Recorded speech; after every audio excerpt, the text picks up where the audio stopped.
带我来什么地方？今天带你走个后门，再带你整个大漏。这个品牌特别的开门，但是需要你有点小实力。先考考你，除了牛马轮劳这种天生有就有，没有就没有的品牌之外，有2个普通人能努力达到的上限，它一样可以斩牛图马，是谁？一个保时捷，还有呢？路特斯拉。对，为什么我刚刚讲途牛斩马？我们看这边浙赛官方榜，我们看到路特斯在17名是 Emeya R+， 25名是 Electra R+， 中间呢有个国产的 Zeekr 001 FR， 也就是说现在在浙赛榜单上唯3块的3台电动车当中的2台就是来自路特斯，并且他们俩还全部都是中国生产的，有实力啊，这是太有实力了，好吧？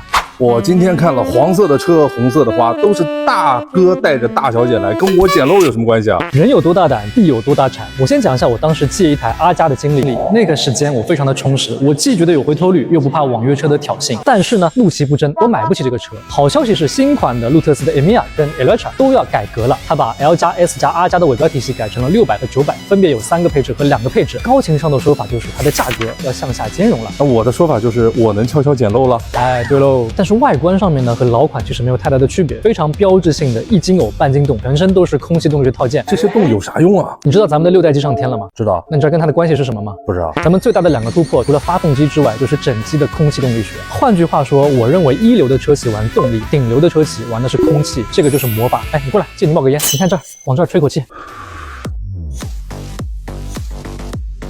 哎，这烟冒上来了，还没说怎么捡漏呢。好，那我就先从它改变的尾标来讲起。600和900分别分成3个配置和2个配置，其中最低的配置对我而言已经完全足够了。首先，它没有给你外观有所变化。另外呢，全系800伏的平台，加上20分钟可以从10%充到80%的快充。它有个亮点，大家可能都不知道啊，它加充的最高功率可以做到22千瓦。我自己的电车呢，加充的功率大概是6到7千瓦，一晚上是充不满100度电池的。它5个小时、6个小时可以充得满。除了全系都一样的帅脸呢，它的最低配还给你标配了15扬声器的 KEF 音响以及双腔空悬和 CDC， 所以这个配置完完全全够了。但是呢，出于职业道德，我要告诉那些愿意花钱的富哥们，如果你再加一点钱，你的中配和高配将得到什么样的东西？行啊，那你赶紧给屏幕前的少爷们讲讲。不要着急，首先呢，它的600和900实际上只是区分动力系统参数的。600呢就是一个450千瓦的前后双电机总功率的版本，900呢它提升到了905匹，加速做到了2秒7， 3秒以内俱乐部。那么在它的中配车型上，我们开始可以选装赛道包或者智驾包。智驾包是包含4激光雷达、无图 NOA 功能的版本，而赛道包呢就厉害了，它包含3样东西：键盘值拉满，一个是主动的尾翼，一个是电子防倾杆，还有一个是后轮转向。如果你是有家庭的，主要是作为家用，那我建议你还是买个智驾包，长途出游可以降低你的驾驶强度。如果你是单身，女朋友还没有升级为老婆，那你完全可以选一个赛道包，主动式的尾翼和电子防倾杆，你在车友聚会的时候，车都能再往前多停几米。他们俩的尾标升级逻辑也是一样的。如果到了600的顶配车型上呢，无论是智驾包还是赛道包，这2个就给你标配了。那到了900的尾标车型上呢，除了动力系统参数的升级以外，它开始提供一些高定的选项，比方说这台车，你想到了什么车？帕纳梅拉，对不对？哦。但是呢，它的900的功率和加速能力、赛道性能又远超帕纳梅拉。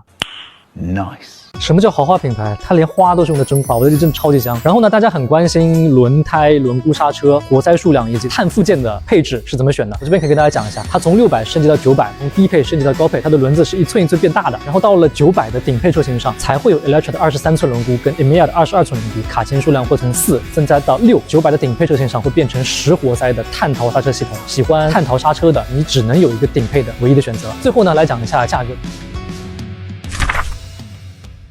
看着是挺开门的，但是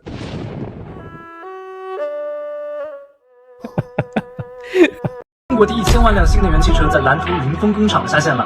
想想10几年前，我们的新能源车还在默默无闻，现在年产1000万辆，蓝图知音作为这个里程碑的代表，真的有点排面。2024年第3季度，中国新能源汽车市场占有率首次超过50%。通俗点讲，就是现在每2辆新车交付中就有1辆是新能源汽车了。10月，全国完成了新能源汽车产销分别977.9万台和975万台，11月能轻松达成年度第1000万辆。这1000万辆不仅是数字，也是功勋章。而今天，东风蓝图的知音正式成为这第1000万辆的见证者，这可不是简简单单的数字，而是我们从跟跑到领跑的高光时刻。蓝图汽车是东风汽车旗下的高端智慧新能源品牌，无论是销量表现还是产品实力，在整个市场里都是比较亮眼的。在刚刚过去的10月份，东风蓝图销量达成了10157台，实现连续2月销量破万，还达成了月销6连涨。而知音听起来柔柔弱弱的，其实性能很凶悍。10月中旬发布的这款新车，拥有高达901公里的超长续航，还基于全域800伏高压碳化硅平台，带来92.9%的高效驱动效率。另外，5C 超级快充等技术实现了充电3分钟、通勤100公里的快捷补能体验。蓝图也打通了多家3方充电企业，覆盖全国2700个城区，超过100万根充电桩。这就是典型的不要看品牌说什么，而是要看品牌做什么。这或许就是央企的硬实力吧。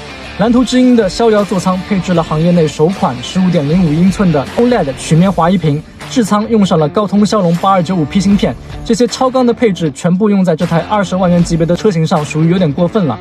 1000万辆的殊荣必须授予全球布局的本土品牌。对于中国新能源汽车来讲，年产量突破1000万只是一个起点。中国新能源汽车一定要进军全球市场。蓝图作为央企战力天花板已经动手了。蓝图首先将目光投向了汽车工业能力较强的欧洲市场，已经先后进入了挪威、意大利、西班牙等多个国家，形成了从北欧到南欧的全面覆盖。蓝图之鹰作为一款全球车型，10月已经在欧洲3国同步上市。而且这次下线仪式，东风、上汽、一汽等14家大厂的高层全都来了。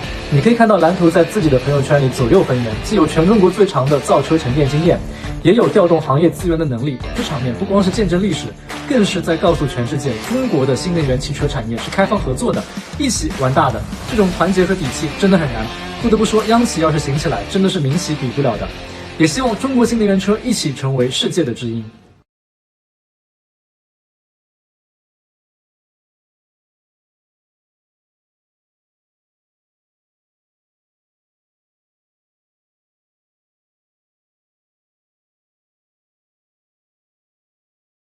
我们过来看一下这个仰望 U8的这个轮胎，我刚刚也讲过了，你看它用的是马牌的 Premium Contact C 22寸的，然后 VXL 的，你看它的视觉效果真的非常的大。22寸其实跟我的那个车的轮胎是一样大的，只不过它的这个扁平比，它这个厚度更厚一些，所以看起来贼大，它到我的腰了。然后我刚才讲了，就是原地掉头，其实对于轮胎的摩擦损耗有，但是如果你这个轮胎质量够好，然后配方够耐磨，橡胶、生胶体系这个化学体系足够好的话，其实也还可以。然后网上也有这个网友算过，大概一次成本估计也就几块钱。那我觉得几块钱去吸引大家的一个目光是非常非常值得的。